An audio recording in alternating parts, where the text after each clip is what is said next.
Hi, this is Chris from Total Parts Plus, and today we have a 2017 Jeep Grand Cherokee 75th anniversary. Stock reference number 5567. The shape runs from the 9th month 2016 through to the 2nd month 2022. It has a 3.6 litre V6 petrol engine backed by an automatic all-drive transmission.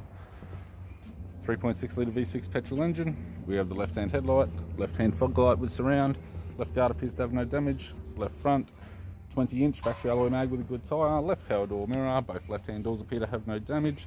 Left rear 20-inch factory alloy mag with a good tyre, left-hand taillight, left tailgate garnish, tidy rear bumper cover, tailgate appears to have no damage, right rear tailgate garnish, right-hand taillight, right rear 20-inch factory alloy mag with a good tyre, right rear door appears to have no damage, right power door mirror, and a right front 20-inch factory alloy mag with a good tyre.